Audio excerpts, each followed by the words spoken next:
A paz do Senhor, meus irmãos, para nós é uma satisfação muito grande. Esta é a penúltima aula aqui deste terceiro trimestre, a penúltima aula da Escola Bíblica Dominical deste ano de 2023. E antes de alguma coisa aqui, eu já quero desejar a todos os nossos irmãos um Feliz Natal. Que cada um possa experimentar em Deus um tempo de renovo, não é? Porque Jesus nasceu e Ele é a esperança, a expectativa da igreja, a nossa, por conseguinte, por tudo aquilo que o Senhor representa nas nossas vidas, não é? Então, Feliz Natal a todos vocês. Aqui nos estúdios do CETAD nós estamos com o Natan e também com o pastor Adolvilson Alves de Andrade. Pastor, a paz do Senhor. Graças a Deus, a paz do Senhor, pastor Hércules, a paz do Senhor Natan e os nossos queridos irmãos e alunos da maior escola, não é, do mundo, a escola bíblica, não é, dominical, isso aí. Que é uma bênção. Deus abençoe, vamos em frente. Maravilha, meus irmãos, a lição de número 13, o propósito de missões é o assunto desta nossa lição, como disse, a penúltima deste ano. O texto áureo desta lição está no texto de Coríntios, Paulo aos Coríntios, na primeira epístola, capítulo 9, versículo 16, e diz assim, ó: porque se anuncio o evangelho, não tenho de que me gloriar, pois me é imposta esta obrigação, e ai de mim, se não anunciar o evangelho. É importante nós dizermos aqui que esta obrigação, que Paulo via como uma obrigação, na verdade, esta obrigação é imposta a todos os cristãos, porque Jesus não morreu apenas pelo apóstolo Paulo, morreu por todos, e a todos os seus discípulos, conforme nós estudamos na aula passada, ele disse que deve ir por todo mundo, pregar o evangelho a toda criatura. Então, não há aqui como nós nos fazermos de rogado e não cumprirmos, não é, este mandamento do Senhor. Paulo tinha isto como uma obrigação na sua vida. A verdade prática da lição 13 diz assim: pregar o evangelho a toda criatura não é uma opção, mas uma imposição. Não é opcional, não é? É uma questão que deve ser observada. Vamos então, meus irmãos, você pode tomar a sua lição, se não tem a lição, a sua Bíblia, para acompanhar a leitura bíblica em classe. Apocalipse capítulo 5, versículos de 9 a 14, acompanhados aqui pelo pastor Adolvilson. Muito bem, 5:9 de Apocalipse. E cantavam um cântico novo, dizendo: digno és de tomar o livro e de abrir os seus selos, porque foste morto, e com o teu sangue compraste para Deus homens de toda tribo, língua e povo e nação. E para o nosso Deus o fizeste reis e sacerdotes, e eles reinarão sobre a terra. E olhei, e ouvi a voz de muitos anjos ao redor do trono, e dos animais e dos anciãos. E era o número deles milhões de milhões e milhares de milhares, que com grande voz diziam: digno é o Cordeiro que foi morto, de receber o poder, e riquezas, e sabedoria, e força, e honra, e glória, e ações de graças. E ouvi toda a criatura que está no céu e na terra, e debaixo da terra, e que está no mar, e todas as coisas que nelas há, dizer: ao que está sentado sobre o trono e ao Cordeiro sejam dadas ações de graças, e honra, e glória, e poder para todo sempre. E os 4 animais diziam amém, e os 24 anciões prostraram-se e adoraram ao que vive para todo sempre. Maravilha, está feita a leitura bíblica em classe, nesta que é a lição mais curta, não é? É a lição, acho que é porque é véspera de Natal, não é? Então é uma lição mais curta, porque a gente espera que os nossos irmãos, não é, se reúnam neste domingo, dia 24, véspera do Natal, para juntos podermos aprender a palavra de Deus. Penso que já por isso fizeram uma lição um pouco mais curta, são apenas 2 tópicos, e cada um desses 2 tópicos com apenas 2 subtópicos cada um, é o que não é comum nas lições da EBD. Mas vamos lá. No primeiro ponto da lição, nós vamos apontar o alvo da obra missionária. E no segundo ponto, conscientizar que cada cristão é responsável por esta missão. São os 2 objetivos que temos nesta lição, cuja palavra-chave é propósito, e nós já vamos aqui para a definição com o pastor Adolvilson da palavra-chave propósito. Propósito. Propósito significa intenção de fazer algo. Propósito é aquilo que se deseja alcançar. Propósito é um desejo intenso de atingir um objetivo. Podemos afirmar que o propósito gera em nosso dia a dia o desejo de realizar a vontade de Deus. No caso desta lição, fazer missões. Maravilha, então está aí. Nós devemos viver uma vida com propósitos e propósitos bem definidos. E esse ainda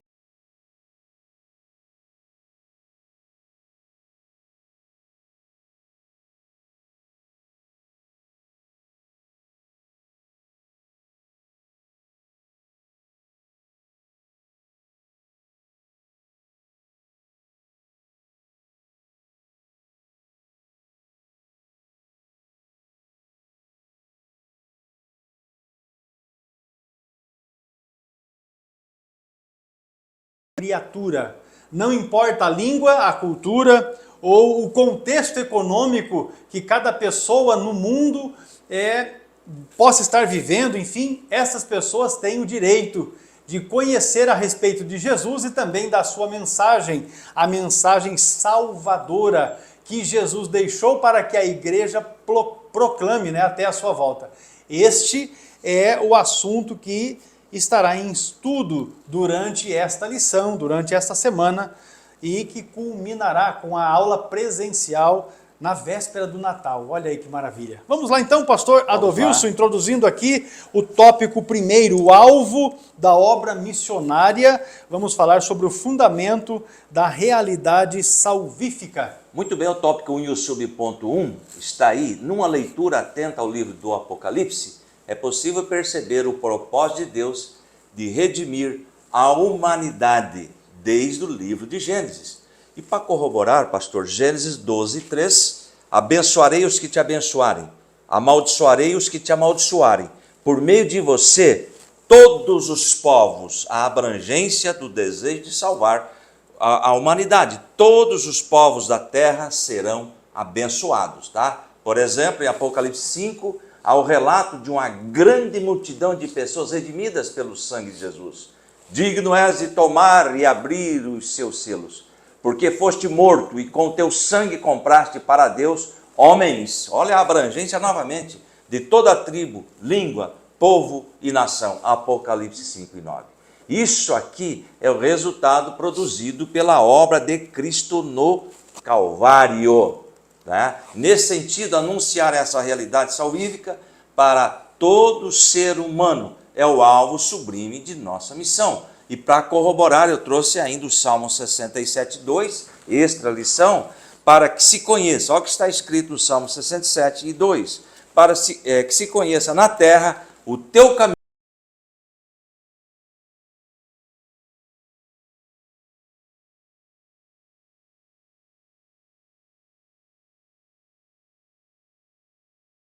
Que o texto de Apocalipse 4 e 5 são os textos que fazem referência à igreja já no céu, ou seja, depois do arrebatamento.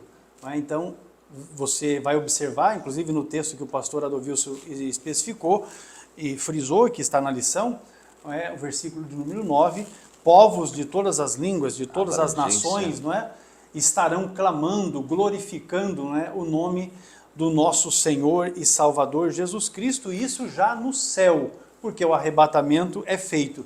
Você vai observar que o capítulo 1º, 2º e 3º de Apocalipse, a igreja ainda está na terra.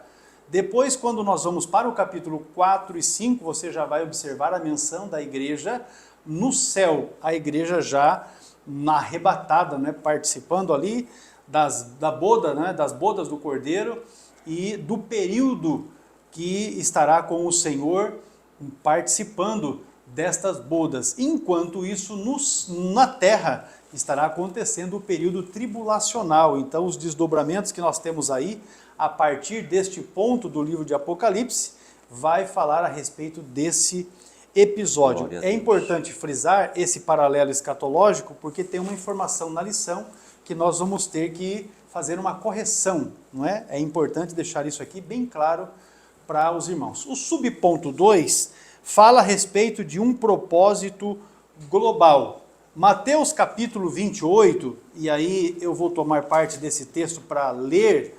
Mateus capítulo 28, a partir do versículo 18 até o versículo de número 20, a palavra toda traz a mesma conotação de alcance em que encontramos em Apocalipse capítulo 5. Isso reitera o princípio universal da nossa missão. Ou seja, Mateus capítulo 28, Jesus estava para ser recebido em cima nos céus e ele fez esta proclamação, não é, que está aqui, eu já vou chegar.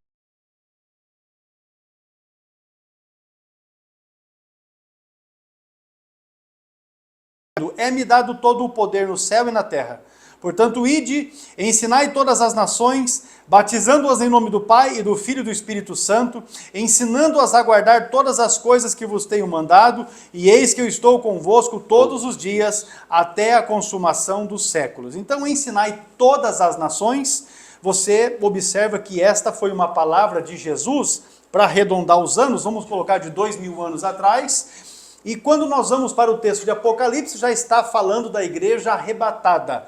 Povos de todas as línguas, de todas as nações. Primeiro Jesus disse, olha, proclame o evangelho a todos. O evangelho está sendo proclamado desde então.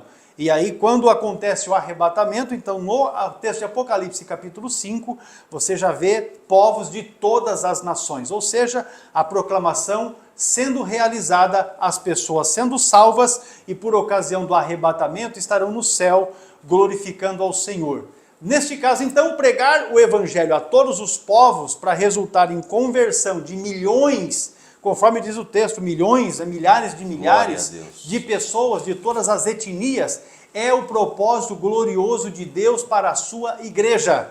Nesta noção de universalidade, de totalidade, relacionada ao alcance do evangelho, nos responsabiliza como parte integrante deste poderoso e grandioso projeto de Deus que vem a ser a obra missionária, conforme o texto áureo da lição, que é a primeira epístola de Paulo aos Coríntios, capítulo 9, versículo 16, quando ele entende que sobre ele está imposta esta obrigação, a de pregar o evangelho. E como já disse, sobre nós também esta obrigação está imposta. Então, diante desta assertiva, nosso dever básico é o de proclamar o evangelho a todos os povos. Conforme já dissemos aqui, não é demais frisar, não é opcional a pregação do evangelho, é obrigação nossa pregar.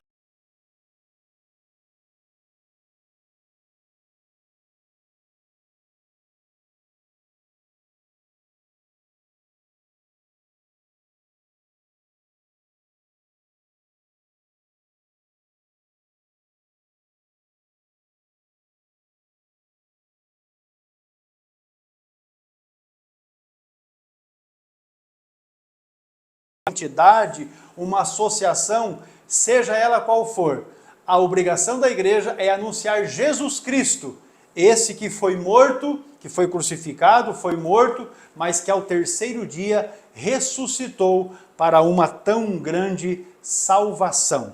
Nós vamos para um intervalo e já retornamos para o ponto de número 2. Pregar o evangelho é a responsabilidade de todo cristão. Já voltamos. Olá, paz do Senhor, eu sou o pastor Hércules Carvalho Denob, diretor do CETADB, o Centro Educacional Teológico das Assembleias de Deus no Brasil, e eu vim aqui trazer para ti uma informação. Os irmãos entram em contato conosco e perguntam, pastor, como eu faço para iniciar a minha formação teológica através do CETADB? Isso é muito fácil, eu quero dizer que você precisa rapidamente iniciar o seu curso teológico através do CETADB, porque com isso você vai enriquecer o seu conhecimento. Você vai potencializar o seu aprendizado bíblico e teológico através dos 17 módulos que compõem a grade curricular do nosso curso. Isso quer dizer que, ao concluir os 17 livros que você estará estudando através do CETADB, você receberá um certificado reconhecido pela CGADB, a Convenção Geral das Assembleias de Deus no Brasil, com 1.020 horas aula de carga horária. Olha que bênção! Aquilo que você vai adquirir através do estudo sistemático dos módulos que nós oferecemos e também da assistência às videoaulas que são disponibilizadas para a sua formação teológica e educacional. Vem conosco aprender a palavra de Deus.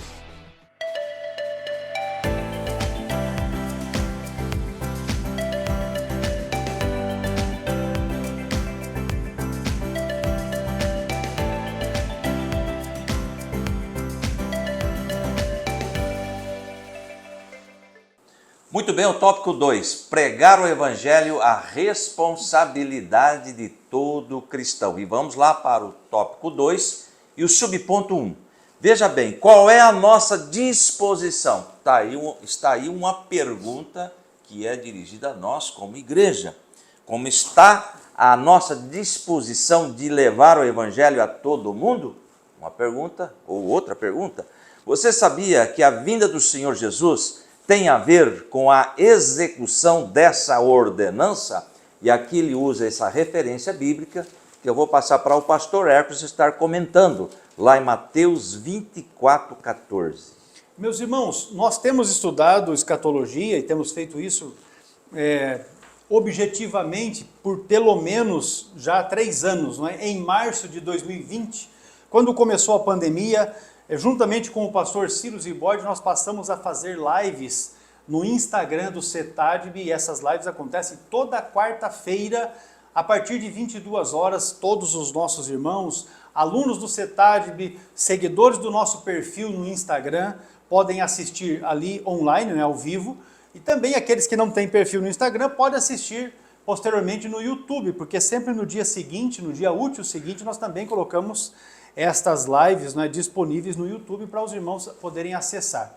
E quando nós temos estudado, desde que temos estudado, nós temos passado um perfil daquilo que é a escatologia bíblica que é ensinada pela nossa Assembleia de Deus. Então, eu quero deixar bem frisado aqui que é o texto, né, de Mateus capítulo 23 e 24, que encerra um plano escatológico, também parte do 25, ele nos mostra que esta colocação do capítulo 24 e versículo 14, ela está fora de ordem em dizer, em afirmar que a vinda do Senhor Jesus tem a ver com a execução desta ordenança. Vamos ler o texto.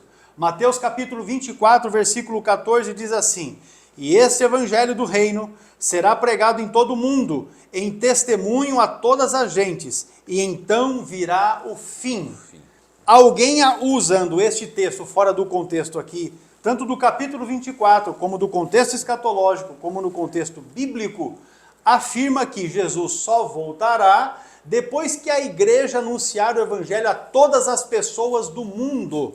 Eu quero aqui, primeiramente, dizer o seguinte: se a volta de Jesus for condicionada à pregação do evangelho, eu acho que não é demais de afirmar que Jesus não volta. Porque nunca se teve uma geração tão preguiçosa no que diz respeito a pregar o evangelho. É muito fácil nós verificarmos que em uma comunidade evangélica, a grande maioria dos membros sequer anuncia o evangelho das pessoas que estão próximas de si, para os seus amigos de trabalho, não obstante dizermos aqui que existem crentes que trabalham, não é, e que as pessoas lá no lugar do trabalho dele nem sabem que ele é crente. Porque não testemunha, não testifica. Então você imagina Jesus colocar uma condicionante assim, ó, eu só vou voltar para o arrebatamento da igreja quando o evangelho for pregado para todo mundo. Na verdade, o que o texto de Mateus 24, versículo 14 está dizendo não é esta questão. O evangelho será anunciado com certeza, e aí diz o texto, virá o fim. Este fim é aquele que está referido no texto de Apocalipse, quando você lê a partir do capítulo 19 e 20 ali, final do milênio, não é? Final do milênio, exato. O Satanás vai ser solto, vai enganar ainda as pessoas por um tempo, e aí depois diz o texto que virá o fim. A este fim é que está relacionado esta palavra de Mateus 24:14. Por que isso? Porque a volta de Jesus, ela é iminente. Iminente é a maneira de se explicar que a volta de Jesus não está atrelado a nenhum tipo de condicionamento. Não há nada mais que precisa ser cumprido ou que precisa acontecer para que Jesus volte. Jesus pode voltar daqui a alguns instantes, como pode voltar daqui a 10 anos, a 50 anos ou a 100 anos. A volta dele é iminente porque ela pode acontecer assim, a qualquer momento. Não há mais nada que precisa acontecer em todo o plano escatológico que a Bíblia apresente para que Jesus volte. E, conforme já disse, não tem cabimento alguém entender que se a igreja não pregar o evangelho, Jesus não voltará para arrebatar a sua igreja, porque tem as questões que nós já temos mostrado aqui. Então, esse é um aspecto importante que a gente precisa corrigir no que diz respeito à vinda do Senhor, estar condicionada à execução dessa ordenança, conforme está proposto aqui na lição. Não é o que a doutrina pentecostal assembleiana ensina. Se você quer se aperfeiçoar, então, nesta questão escatológica, passa aqui, pastor. Este aqui é um módulo do curso Perguntas Escatológicas.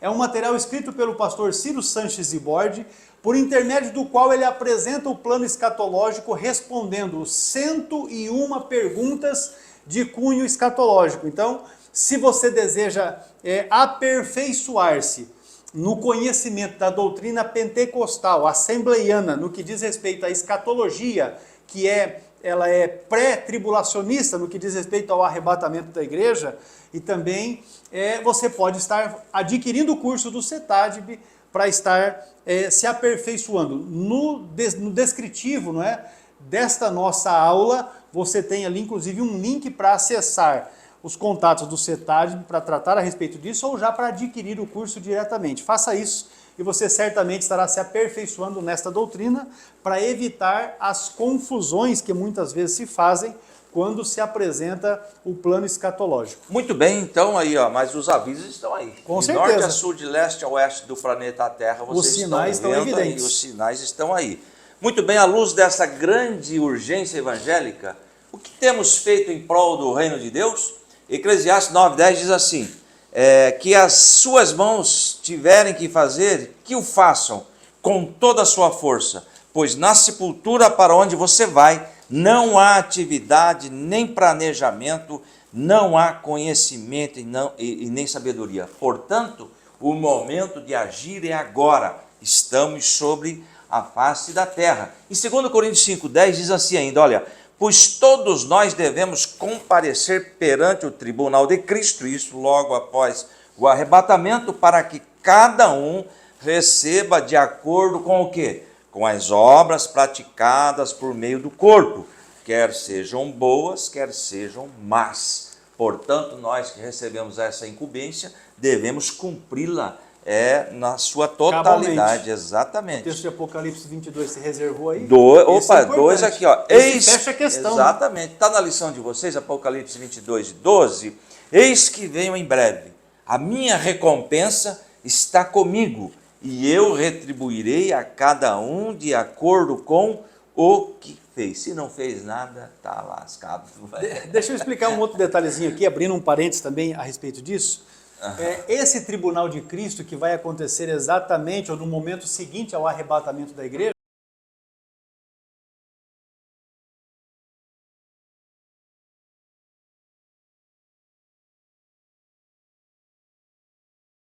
aquilo que fizemos ou deixamos de fazer, receberemos galardões. Esse é o tribunal de Cristo. Então é só para diferenciar, porque existem outros tribunais. O que vai acontecer no final da grande tribulação e o que vai acontecer também no final do milênio. Então só para distinguir que neste momento, depois do arrebatamento, é para premiação. Glória a Deus. Galardoar é receber prêmios. E ainda continuando esse ponto aí, temos formado obreiros, ao puxão de orelha, suficientes para cumprir a grande comissão? A nossa preocupação está voltada para formar homens e mulheres para atuarem no campo missionário? E os jovens crentes? Será que estamos estimulando da mesma forma a nossa mocidade a fazer missões? Eles enxergam a grande urgência desse trabalho? João 4,35 diz assim, vocês não dizem, daqui a 4 meses haverá a colheita? Eu lhes digo, abram os olhos e vejam os campos, eles estão maduros para a colheita. É agora, é o momento da colheita, é o momento de preparar obreiros para a seara do Senhor. E também temos ali, estamos prontos a dar a vida por essa grande obra? É uma resposta que cada um vai dar, não é? Olha só. Atos 20:24. Está com ele fácil aí? Está aqui. Pronto. Todavia, não me importo. Esse aí, olha, o apóstolo Paulo nos dando exemplo. Todavia, não me importo, nem considero a minha vida de valor algum para mim mesmo. Se tão somente puder terminar a corrida e completar o ministério que o Senhor Jesus me confiou, de testemunhar do Evangelho da graça de Deus. Ou seja, o importante para ele é cumprir o ministério, cumprir na íntegra o que Deus exigiu de Paulo. E nós devemos pensar da mesma maneira. Estamos cumprindo na íntegra do ministério? É uma resposta que cada um deve dar para si. Veja que a questão da disposição, que é esse subponto primeiro, tem a ver com aquilo que nós realizamos no nosso dia a dia como igreja. Glória a Deus. Veja que se você fizer um almoço, um jantar, uma programação festiva, rapaz, os crentes aparecem. Mas a questão é, e a respeito do trabalho que é a obrigação, quando há uma convocação para um evangelismo, para um trabalho dessa natureza, como é a frequência? As pessoas, os irmãos, as irmãs, os jovens, a nossa juventude também comparece, porque se você, não, nós vamos ter hoje, agora tem um negócio aí da turma fazer uns cultos diferentes, né? Aí, um dia desse eu estava vendo o culto do pijama, aí todo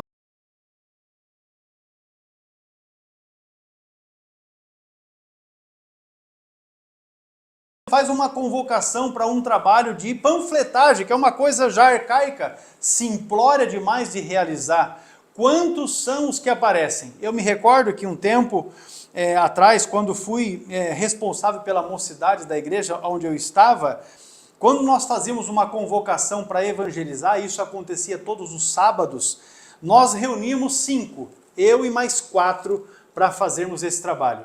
E eu nunca contei com mais gente do que isso. Em algum momento aparecia um outro que depois também não aparecia mais. Mas nós fizemos esse trabalho. E o interessante é que, enquanto esse trabalho foi realizado, todos os sábados e todos os domingos, na igreja eram mais de 10 visitantes. Porque o trabalho efetivamente acontecia. E é este o trabalho importante da igreja, porque a missão da igreja é essa. É apresentar Jesus como Salvador. As pessoas, conhecendo Jesus como Salvador, vão desejar estar reunidos com os crentes que são salvos. Estarão na igreja. Agora, infelizmente, esse tipo de trabalho em muitas, não são em todas, porque a gente também não pode colocar na vala comum, né? Não são todas as igrejas, porque se você pesquisar na internet, existem muitos líderes, muitos pastores que estão conduzindo a igreja, o rebanho, a fazer esse tipo de trabalho que é importante para o crescimento da igreja, mas e primordialmente para a expansão do reino de Deus na face da terra. Glória a Deus. Vamos lá para o tópico 2, o subponto 1 ainda. Qual é a nossa disposição? Ainda continua aí, não é? Nos afrontando com a realidade de missões. Essas perguntas contribuem para atentarmos uma grande realidade, ou seja, se a igreja não atender ao apelo divino da grande comissão, se houver omissão é aquilo que eu sei que eu tenho que fazer, eu não faço. Se houver omissão por parte de seus líderes, e se os crentes não se dispuserem a ir ao campo, e se o mundo não receber o evangelho, nessa dispensação da graça, haverá um duro juízo contra os negligentes. Eu devo ler, pastor, Mateus 24, do 45 ao 51. O 25 eu não vou ler, que está na lição, que é mais longo ainda. Mas olha o que diz Mateus 24, 45 a seguir, até o 51. Quem é, pois, o servo fiel e sensato, a quem seu senhor encarrega da sua casa para lhes dar alimento no tempo devido? Verso 46. Feliz o servo, a quem o seu senhor encontrar fazendo assim quando voltar. 47. Garanto-lhe que ele o encarregará de todos os seus bens. 48. Mas suponham que esse servo seja mau e diga a si mesmo, meu senhor se demora. E o 49. E então comece a bater em seus conservos e a comer e a beber com os beberrões. 50. O senhor daquele servo virá um dia em que não o espera e numa hora que não sabe. E o verso 51. Aqui está. E ele o punirá severamente e lhe dará lugar com os hipócritas, onde haverá choro e ranger de dentes. Quem tem ouvidos, ouça o que o Espírito diz à igreja, o que foi dado a nós fazer. Vamos cumprir na íntegra, vamos realizar a obra do Senhor, porque haverá juízo também para aquele que não cumprir a vontade do Senhor. Veja que está destacado, né, nos slides aí que vocês têm, Nós destacamos isso. Se a igreja não atender o apelo divino, se houver omissão, se não se dispuserem e se o mundo não receber o evangelho, haverá juízo. E isso é certo. Muita gente está dizendo, Jesus não vai voltar coisa nenhuma. Nós temos igrejas. Nós temos doutores que estão na internet, doutores. Inclusive um deles aí que é bastante requisitado, não é? Porque é um grande arqueólogo e ele afirma que Jesus não vai voltar coisa nenhuma, que não tem arrebatamento da igreja. Então, fique atento, porque há muitos falsos mestres, não é? Vamos estar atentos. Não podemos ser negligentes. Precisamos atender com responsabilidade o chamado que o Senhor fez para a sua igreja. Por quê? Subponto 2, porque me é imposta essa obrigação.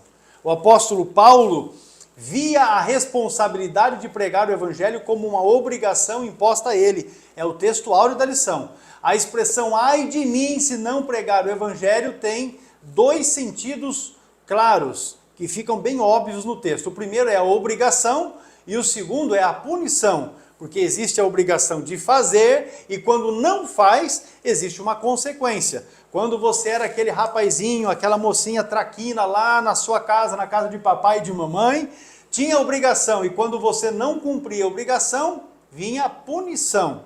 Esse é o negócio. Em algum momento, quando você cumpria a obrigação, nem um muito obrigado, nenhum tipo de elogio vinha, mas quando você não cumpria a obrigação, a punição era certa. E isso não é diferente no plano de Deus. O apóstolo estava consciente de que pregar o evangelho é uma obrigação que incide privilégio, porque ele entende que pregar o evangelho é algo que Deus deu exclusivamente, o Senhor deu exclusivamente para os seus servos, pois é a partir do que Cristo fez por nós que nós nos habilitamos a pregar o evangelho. Nesse sentido, é um ato de obediência a Deus. Pastor, eu posso fazer uma colocação? Bora Veja lá. bem, quando ele diz assim, prego o evangelho, não posso mergulhar, tem uma tradução que diz pesa. Quando ele fala pesa essa responsabilidade, pesar é mostrar ser urgente, é impor. Agora, quando ele fala assim, obrigação, necessidade e compulsão. Ou seja, é uma imposição interna, pastor, que ele sentia, irresistível, que leva o indivíduo a realizar determinado ato. Então isso realmente estava nas entranhas do nosso querido apóstolo Paulo. E ele fala assim, ai de mim se não pregar. Para corroborar com esse ai de mim, Romanos capítulo 1, verso 14. Sou devedor, olha só, sou devedor tanto a gregos como a bárbaros, tanto a sábios como a ignorante. Ele sentia-se endividado. E esta dívida era com outras pessoas que precisavam de salvação semelhante a dele. Então essa necessidade, essa confusão... fazer as pessoas participantes também da salvação. Eu recebi as boas novas, eu vivo uma vida feliz na presença do Senhor, então eu desejo também que outras pessoas vivam da mesma maneira. Bem simples, falando assim, Simples. eu estou na bênção, mas eu também quero que os outros estejam. E essa Glória a obrigação, que era a percepção que Paulo tinha. Muito bem, o tópico 2, o subponto 2, depois me é imposta essa obrigação. Contudo, essa obrigação também leva em conta a punição em relação à recusa sistemática dessa obrigação imposta ao apóstolo. Ora, pregar o evangelho não é uma opção para o cristão, mas é uma imposição, é isso que nós devemos entender. Eu estava pensando, pastor, a pessoa que vai ser batizada, ela passa pelo discipulado, recebe o batismo em águas, nós devemos estimulá-la a receber o batismo do Espírito Santo, mas nós devemos falar assim para ela, olha, a partir de hoje você é um missionário, a partir de hoje você deve pregar o evangelho a todos que você conhece, você agora é responsável, você é missionário, mas para onde que eu vou? Para a tua família, pregar para os teus em nome de Jesus. Olha, deixa eu contar uma experiência, eu quando me converti tinha 19 anos de idade, 19 anos de idade era a idade que eu tinha e eu trabalhava com programação de computador e dava aula de informática, de programação também. Então, à época, porque a gente tinha assim um vazio de Deus, quando eu ia ensinar a parte de programação, eu passava receitas. Eu ensinava a programação com receitas. Então, receita de pudim, receita de bolo, receita de pão, e ensinava como fazer uma programação com receitas. Aí eu me converti. A minha experiência de salvação foi num sábado.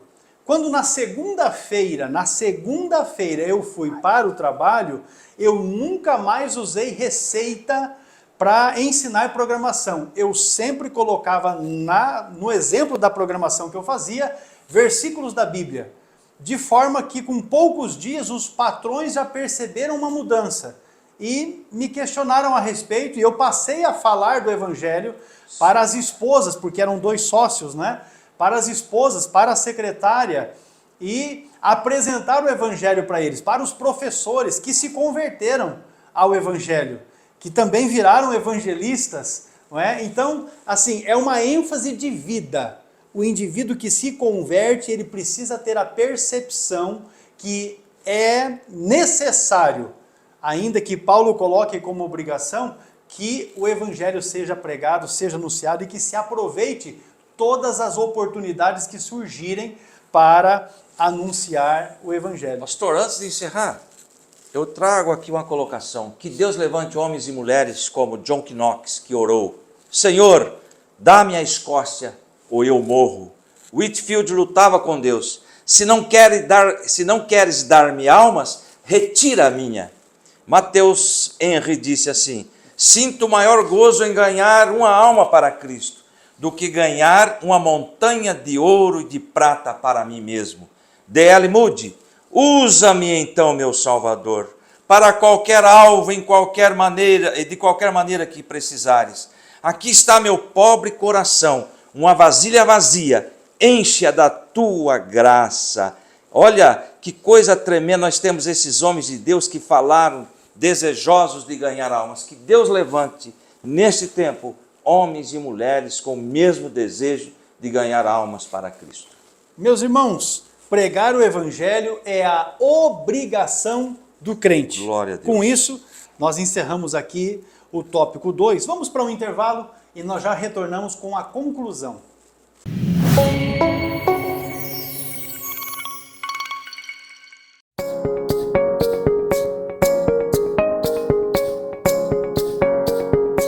Apresentamos o nosso curso de Teologia de Nível Básico, uma jornada de conhecimento ministerial, composta por 17 matérias cuidadosamente selecionadas.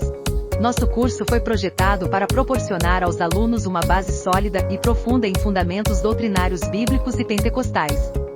O objetivo do nosso curso básico é estruturar o conhecimento de nossos alunos de forma organizada e compreensível.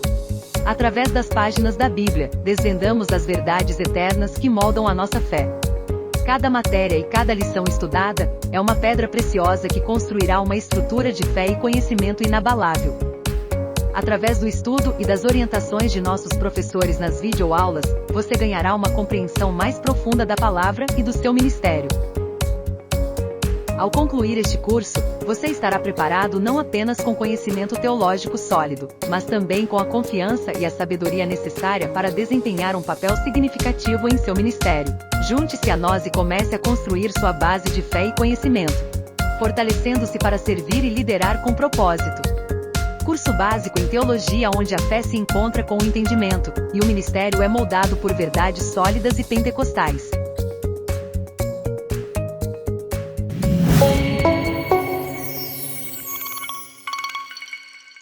Ok, meus irmãos, concluindo a nossa lição de número 13, a penúltima deste ano, nesta véspera de Natal, mais uma vez desejando aqui as maiores e poderosas bênçãos do céu sobre a vossa vida e sobre a vossa família, sobre a igreja em que os irmãos estão reunidos, servindo, buscando a Deus, padecendo dificuldades, é verdade, mas sobretudo sendo guiados pelas mãos potentes e poderosas do nosso Senhor e Salvador Jesus Cristo. Pastor Adovilson, com a conclusão aí da nossa lição 13. Muito bem, há um propósito divino quanto a proclamar a mensagem de salvação ao pecador. Não podemos então desviar 1 milímetro desse santo propósito. De fato, evangelizar não é uma opção. Pelo contrário, é uma imposição divina, é uma ordem não se discute, como resultado do que o Senhor Jesus fez em nossas vidas por intermédio do Espírito Santo. Portanto, preguemos a boa notícia para todo pecador e em qualquer lugar em que ele se encontrar. Esse é o mais nobre e sublime propósito da Igreja de Cristo. E amém. Glória a Deus. E meus irmãos, olha, nós estudamos até aqui 13 lições a respeito dessa revista aqui, Até os Confins da Terra. Eu acho que se nós estudarmos todo esse conteúdo e nada mudar na nossa vida, no que diz respeito à nossa visão da obra missionária, da expansão, não é, da obra de Deus, do crescimento, da implantação de igrejas, de abertura de novos pontos de culto, enfim, de irmos até as almas, onde as pessoas estão carentes de mensagem, porque há lugares no mundo onde você tem bastante igreja, muitas igrejas, e até, em algum ponto, até demais.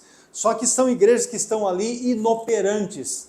Tanto que a gente observa que passa um tempo, abre uma outra igreja naquele mesmo lugar e logo reúne um grupo grande de pessoas. Por quê? Porque existem muitas igrejas que não estão mais operando. E nós temos em Jesus Cristo o nosso maior cooperador. Porque, voltando para aquele texto que eu li no início, de Mateus capítulo 28, que é o texto muito conhecido como a Grande Comissão, eu sempre menciono algo que está no final dele, porque Jesus disse, olha, é-me dado todo o poder no céu e na terra, portanto, ide, fazei discípulos de todas as nações, batizando no nome do Pai, do Filho e do Espírito Santo, e ele diz assim, ó, e eis que eu estou convosco todos os dias, até a consumação dos séculos. Ou seja, Jesus está garantindo que vai estar conosco, ele é o nosso cooperador, ou nós estamos cooperando com ele. O fato é que Jesus está interessado nesse negócio, e ele vai usar eu e você, homens, mulheres, crianças, jovens, para que o evangelho seja proclamado. Então, o resultado, na conclusão desta revista, sobre missões que nós vamos ter na próxima semana, não deve ser outra, a não ser produzir mudança ou ainda impulsionarmos a desenvolvermos estratégias para expansão do reino de Deus na face da terra, e isso até que Jesus volte, porque quando Jesus voltar, amém e graças a Deus. Olha, eu quero aqui mais uma vez agradecer vocês que estão conosco, durante este tempo em que estudamos aqui esta 13ª lição da EBD, e dizer que para nós é uma satisfação de alguma maneira contribuir para o seu aprendizado ou ainda emitindo aqui algo que possa acrescentar para a preparação da sua aula. O fato é que nós temos insistido nisso. Se você ainda não está inscrito no nosso canal, você se inscreva no nosso canal, não esqueça de ativar as notificações, o chamado sininho, não é? Para receber as notificações das postagens posteriores que nós vamos fazer, mas também compartilhe. Se você conhece algum obreiro, irmão, irmã, um moço, uma moça, um jovem que precisa deste aprendizado, compartilhe com eles também esta lição. E, acima de tudo, nós dependemos de Deus e somos carentes da oração, da cobertura de oração da igreja. Então, nos ajude também nesse sentido, em nome de Jesus. O Senhor vos abençoe e faça prosperar para a glória do seu nome. Pastor. Muito bem, que Deus abençoe a todos, um feliz Natal, não é? Que reúna a família debaixo das mãos protetoras e abençoadoras de nosso Deus, e vamos orar uns pelos outros, e a vitória é nossa pelo nome de Jesus. Deus abençoe a todos. Amém.